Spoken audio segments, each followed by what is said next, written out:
So you're intuitive. Maybe just getting into it and just finding those ways to trust your intuition. Maybe you're just super sensitive and kind of like read the energy of the room. Or maybe you're super connected. You have an altar. Check in with your guides and your angels all the time. Feed your gorgeous, beautiful spirit and just see the world through that lens. But maybe you're surrounded by a bunch of five sensories, as we call them in my family. People who are super linear, love black and white thinking, are critical, and actually don't believe you or your intuition or your practices and think that you're wasting your time, energy, money, and that it's all just a crock of shit. Let me help you. Let me help you navigate gracefully so that you don't have to get into what I call a dogfight.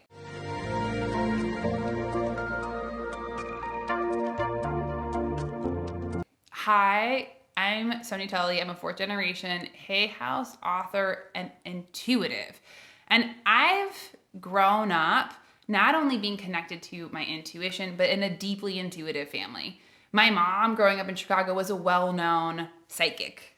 And back in the 90s, psychic and psycho weren't that far apart. So I have a lot of memories of being a little kid and going to sleepovers and actually being faced with these parents who would pull me aside and want to talk to me about intuition and, guides and angels and all of it, basically to tell me that my family was full of shit, which was a very interesting place to be as a little kid. So enough of that. Let's just say I'm well practiced in dealing with five sensories, as we call them in my family. In my world, there are two types of people. Five sensories, people who only pay attention to the very clear five senses that they have, and six sensories. Six sensories, we are intuitive and engaged and curious. That's where we follow our intuition, our creative, solution-oriented, and recognize that we have a lot of support and that our intuition is our innate compass. We can listen and pay attention to vibration and be available to solutions.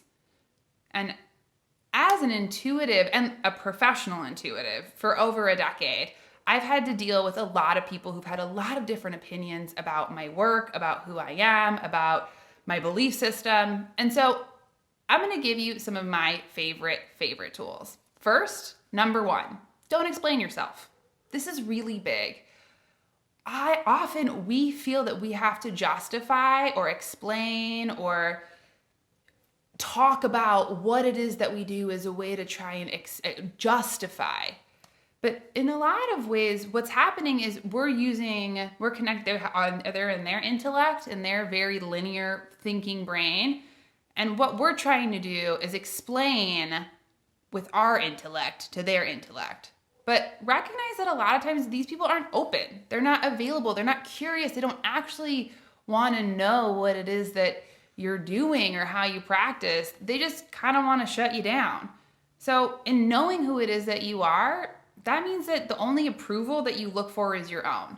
As soon as you step away from any responsibility to have to explain or justify or frame it in a way that they can understand, you've lost the thread.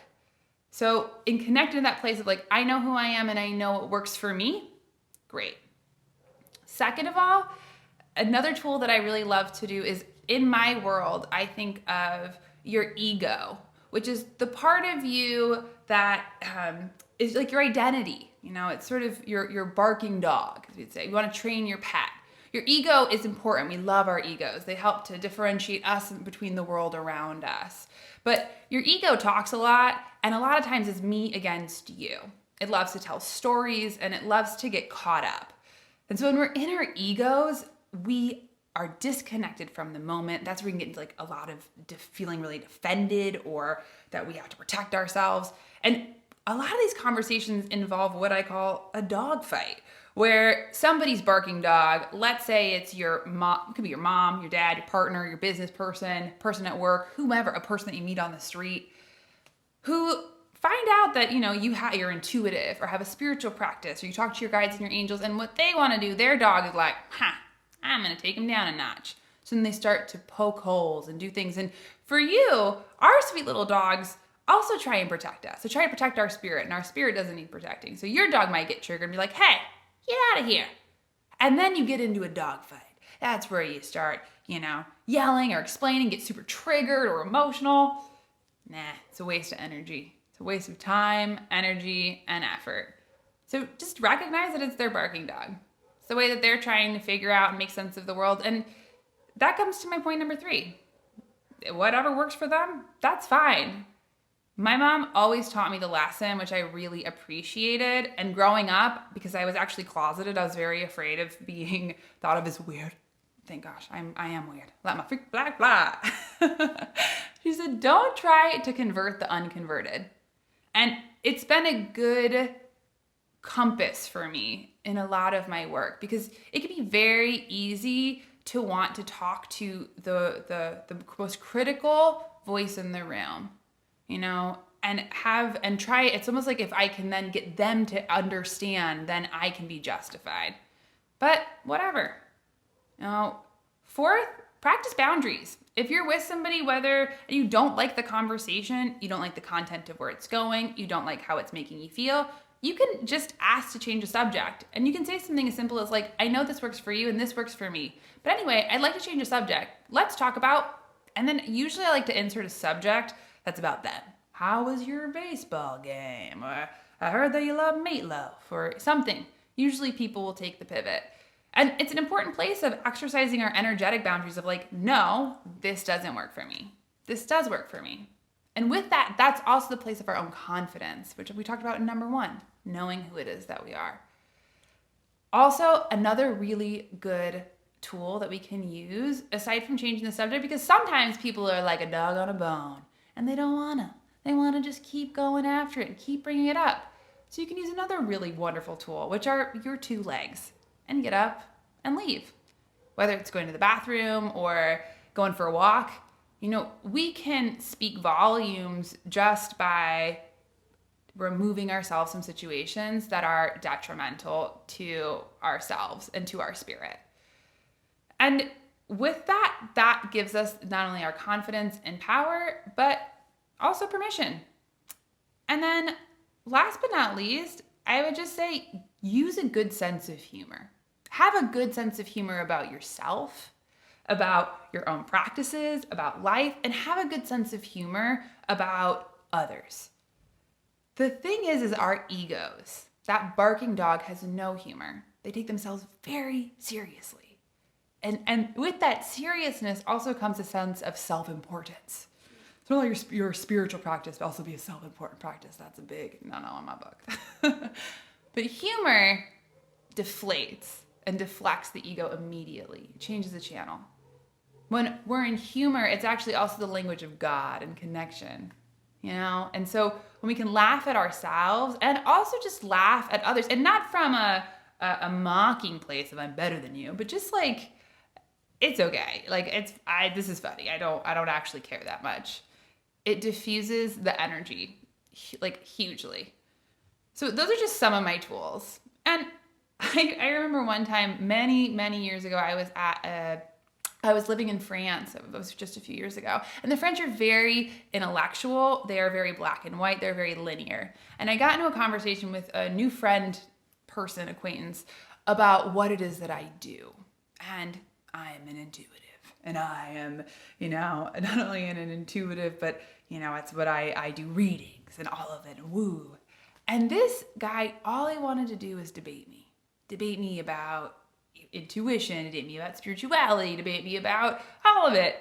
And the moment that I recognized that like he just wants to have an intellectual back and forth, he's like not curious, I was just like, all right, cool. So like that's not for you, like you're cool. Anyway, let's just pivot and change the subject. I don't want to talk about it. He's like, no, actually, like, but like, wait, like you do intuitive readings? Like, what does that look like? Well, what do you do? I was like, well, actually I'm good. Like, I don't want to, anyway, let's talk about you. What's going on? Or let's talk about the chase again. So then I was like, all right, I'm gonna go to the bathroom, headed out, and just figured, all right, goodbye.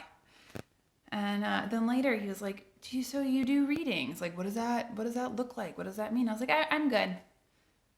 And then he kept showing up wanting to engage. And then later I got an email from him, from a friend of mine, like my friend gave him my email and he was like, I would love to like book a reading. And I was like, you know what? I don't know.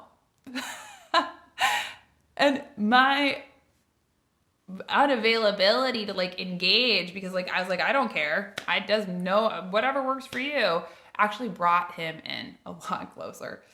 And so you never know.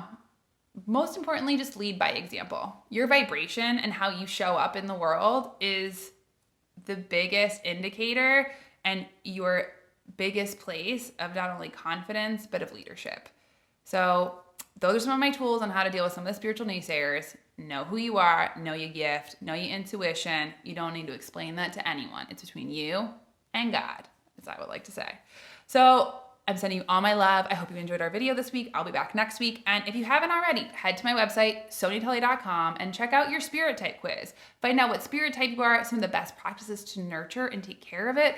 And while you're there, download my free spiritual toolkit. You'll get a guided meditation and intuitive workbook with grounded exercises to help develop your intuition, quiet your ego intellect, and start to live with more confidence in yourself and in the moment. And if you haven't already, check out my podcast I do with my mom and my sister, all about what it is to live an intuitive life. Because this is not only a family lifestyle, it's like me, my mom, my sister, but just of what it actually looks like. It's really fun.